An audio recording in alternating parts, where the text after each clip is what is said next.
Alright, so today will be one of those videos that is an eclectic set of stories about a bunch of different subjects. One of those subjects will be about the 7900 GRE because, well, I have the full scoop on it, and it is coming sooner than you'd think. And I also actually reviewed a different 16GB card, the 7600 XT, and I stumbled into some interesting performance findings gaming on a low-end 16GB card in 2024 that I wanted to speak about briefly. But first I actually want to start with Team Blue. I want to start by talking about the i9-14900KS. And what I have to start with this story is reminding everybody that about a month ago, this channel put out a leak talking about how there was some consternation inside of Intel about whether or not the company should even bother releasing the i9-14900KS. Certainly, there was a program and a team working on preparing it for launch, but there was also a large group inside of Intel arguing that, guys, we shouldn't release this thing. It's just going to make us look stupid. They were arguing that basically, yes, this will be 1 to 4% faster than the 14900K, and yes, that might be enough to make it tie or even slightly beat the 7800 X3D in most gaming averages. And yes, it will put Raptor Lake in the best performance light when Zen 5 launches. But then they also said, does it really look that good if we finally tie the 7800 X3D with a product that costs at least twice as much and uses 2 to 3 times the power, maybe even 4 times the power? I mean, yes, you always want to have the best products you possibly can out there before the competition launches a new generation. You know, many people inside of Intel would say we need to have our best foot forward since Arrow Lake won't be ready when Zen 5 launches, but it doesn't really matter if you lose by 15 or 20%. Either way, you're losing by a decent amount. And if people look at Zen 5 reviews, I don't think they're going to care that much about a single-digit performance difference in how much AMD wins, but I think they will, and a lot of people inside of Intel were saying this and thought this as well, that people, if they look at Zen 5 using a fourth of the energy of an Intel product, doesn't matter if they are now winning by a little bit less, everyone's going to make fun of us, and investors will think we look stupid. Well, I don't know. From what I'm hearing, though, it sounds like that group inside of Intel has lost the argument for now, as I've been tipped off by one of my best sources. I'm putting this quote on screen here now.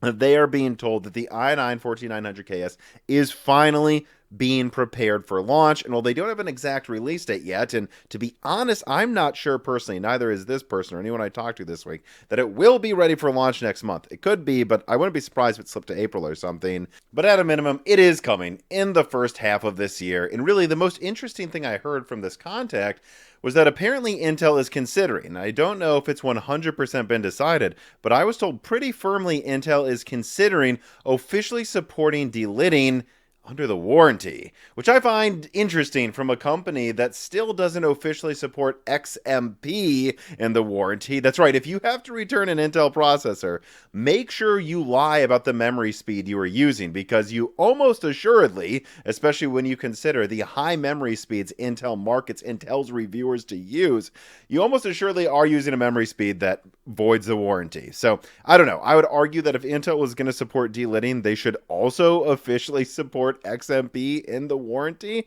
because all of this product, the delidding thing, if they do go forward with that, clearly that is just a gimmick for overclockers, because Intel knows this product will only be interested to the extreme people, and they want to get as many brownie points as possible so that people talk about it positively. And, you know, I really think this is going to be an extremely low volume product, maybe enough of a volume to satiate demand considering how well AMD is selling right now, do it yourself comparatively. But still, I think this is going to be a product that's very low volume, and Intel thinks if they have to repair 100 of these things because of delidding, all they will say in the warranty is, we support delidding, but if we can tell the die was damaged physically, then we still are going to void it. So you better delid it correctly, people. And yeah, that sounds like what they might go with here. And outside of that, I mean, this just all comes at the same time that, of course, alleged pictures of 14900KS have emerged online with eye-watering prices and rumors about high power consumption that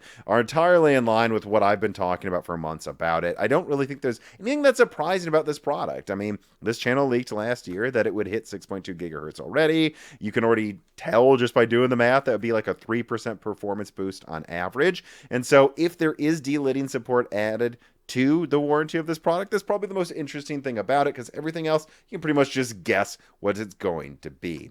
And so now I think we should move on to a far more interesting story, and that is the RX 7900 Golden Rabbit Edition that is supposedly coming to the United States in time for Easter, actually more than in time for Easter, and I have the full scoop on it. But first, an ad from a sponsor.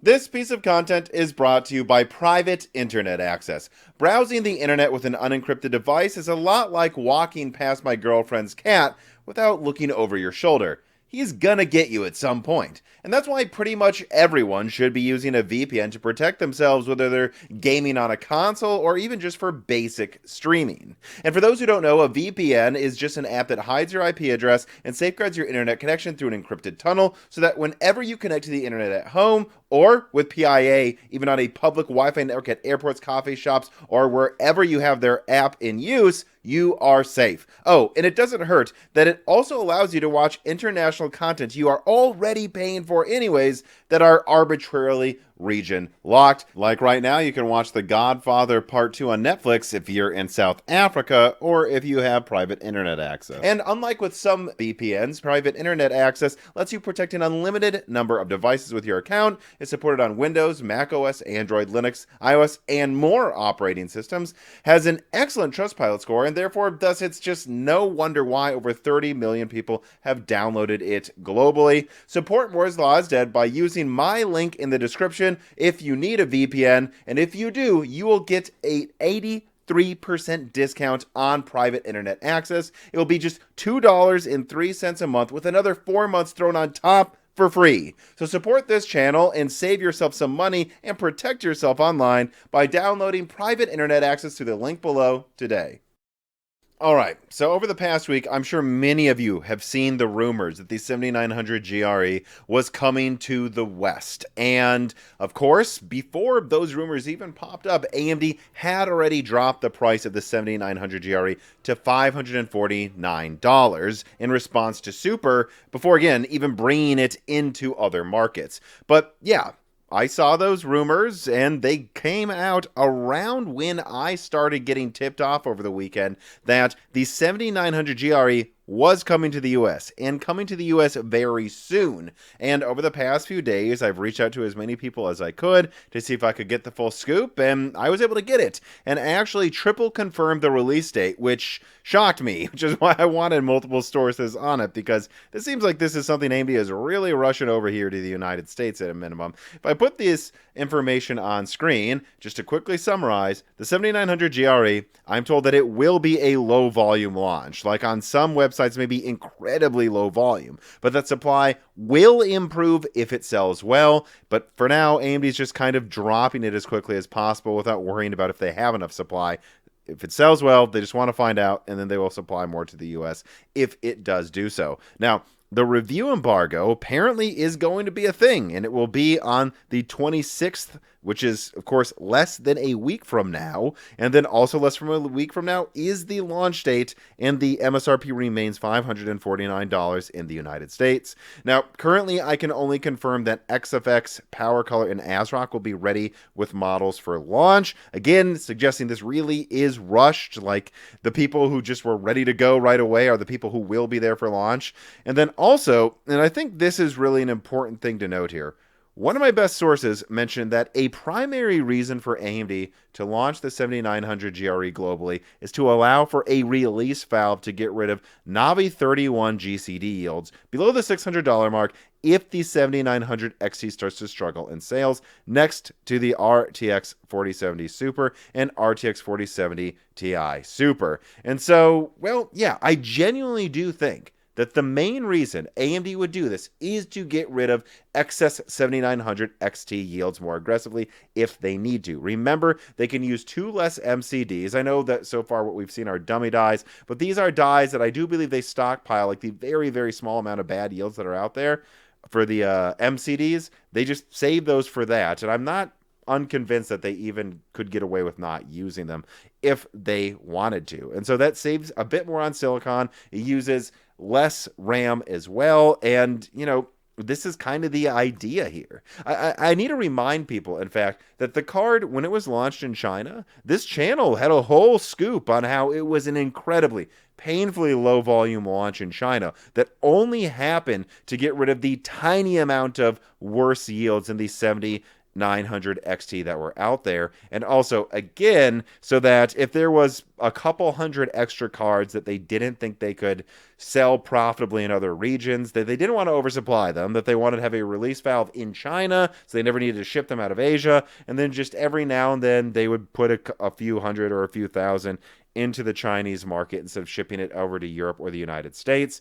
Well, this time around, what they are doing then by releasing this product globally is they are setting the stage for, if they have a ton of extra 7900 XTs that are left over, if Super starts to keep picking up in sales and starts dwarfing the 7900 XT so that they start getting less orders in the United States and Europe, that they can instead ship these products there and not have a buildup of inventory. That really has to be the main reason for the release of a 7900 GRE globally, because, I'm sorry, I think a lot of people are going to go back now and go look at the 7900 GRE review from Hardware Unboxed and go, okay, so $550, AMD is going to charge 10% more for 10% more performance, right? And miss that? Well, no, even in that review, it was like barely 10% faster than the 6800 XT sometimes, that the 7800 XT is actually a little faster than the 6800 XT, and that if you look at other reviews that are more recent, like one from Hardware & Co. out of France that does hardware benchmarking. And I think this is an important review because this is a review where they reviewed the GRE after the 7800 XT was already out. So it kind of puts them in a similar mindset to where we will be in the United States, where, yes, the 7900 GRE technically came out before the 7800 XT, but you know what? It also didn't really come out in the United States, and I think most people in the US will see the 7900 GRE as a product that launched after the 7800 XT. So through that mindset, yeah, I mean, look, this thing is barely faster than the 7800 XT in their review. In fact, there are some games, and I think I did see this in other outlets as well, that got a hold of the 7900 GRE. It sometimes doesn't even beat the 7800 XT in performance in occasional games. And, you know, that's because it actually has a lower TDP and lower memory speeds and much lower core clocks. And it's only barely faster, even just not all the time, just on average because of those extra compute units. Everything else specs-wise is actually higher on the 7800 XT. And so in many ways, my opinion is that if you were looking at these two cards, the 7800 XT and the 7900 GRE, I would pay barely any more for the GRE, and really the main reason you would want to consider it is that it is just a more efficient version of the same level of performance. It's a little more efficient, and I do believe that long term it will age into being a little over 5% faster, not like 1, 2, or 3% faster. That's really it. The reason you get a 7900 GRE over the 7800 XT is that you want a more efficient version of the same performance, or you're willing to overclock it and are willing to bet that it's going to age better once overclock, because I'm sure you can overclock that memory to about the same speed, overclock versus overclock, for the 7800 XT. And yeah, that's really the only reason you would do that. And again, what does that mean? Yeah, this product really is barely stronger. The only reason AMD would release this in other regions is as a release valve for 7900 XT yields, so they can sell those Navi 31 yields on occasional months where maybe sales slump around the same price they're already selling the 7800 XT. And all right, let us get to tonight's final story, and that's that I want to briefly cover my testing of the RX 7600 XT 16GB, and actually in the results you will see a 4070 Super as well, as I got my hands on that. It's just, I don't really have that much to say about the 4070 Super. For being honest, the 4070 Super is just what the 4070 should have been the entire time, and I still think it should cost below $550 for me to even consider recommending it, because it's 2024, and it's just hard for me to recommend any card with 12 gigabytes, frankly, above like $350 at this point. It's just hard for me to recommend, and so that's why I was far more interested to try out the 7600 XT 16 gigabyte in far more detail. And I'm not going to dwell on it too much. The long and the short of it is that in my testing, I actually found the 7600 XT overclock to overclock to be tied with the 4060 in benchmarks. And to be honest, this is actually a pretty negative outcome for the 7600 XT compared to what I've seen in the results of most reviews for it versus the 4060. I don't know, maybe my 4060 is just a star overclocker. Maybe my benchmark roster that includes the Division 2, Assassin's Creed Valhalla, Metro Exodus Enhanced Edition, and Horizon Zero Dawn is a little biased towards exactly the 4060 in this circumstance, but I still think it's worth pointing out, at least relative to the other AMD cards that I tested, that the 7600 XT is firmly in between the 6700 and 6750 XT. There's plenty of games where genuinely this card games like a 6700 XT 16 gigabyte, which when you consider just a few years ago that card was over $500 on average. Now you have the same performance using less energy for hundreds of dollars less with more VRAM. I think that is a nice thing for consumers, especially because, and this is where I get to the main point of my review here, it was not hard for me to use those 16 gigabytes, and that shocked me. Basically every game, if I was in 4K and I didn't, test anything or game long term on any setting that I wasn't getting around 60 frames per second or better, I would just do medium to ultra settings, turn down the things with the biggest performance impact, but most things were still at the upper end of the settings, and of course textures now were cranked all the way up with the 7600 XT. Yeah, at 4K 60, this thing was genuinely using more than 9 gigabytes in most of my games and more than 12 gigabytes in a handful of them. And some of these weren't even the latest games. And I was sitting here going, this is a real factor. Like 16 gigabytes needs to become the standard above $300 because I have to go back to something hardware and box tested here. It's not allocation. Anyone who says using more than 8 gigabytes on one of these cards is just allocation needs to look at these muddy last gen textures and shove them up your ass if you say allocation. It's not just allocation. Plenty of games I tested had more consistent, higher resolution textures on screen much of the time, and the card was happy to use over 12 gigabytes all the time, sometimes even in 1440p, which, yes, wouldn't always matter, but I can guarantee you there are less frame drops. There are less textures popping up as muddy that you might have just not noticed with this type of a card. And I think it is a decent product for the type of people that, frankly, kind of want a game on PC in like console quality mode. Like, it doesn't hopefully hit 4K 30, but if it's 4K 60 most of the time, drops to 50 frames per second every now and then, there's some people I've talked to, surprisingly, that just don't need it to always be above 60 frames per second. I'm someone that swears by it, and they want a card that can game with most of the eye candy turned up. And remember, most eye candy does not hit your performance as hard as you would think it does. You just need more VRAM. Textures are the perfect example, and this is the card for those people. And in 1440p, it blew it away. I mean, it wasn't hard at all.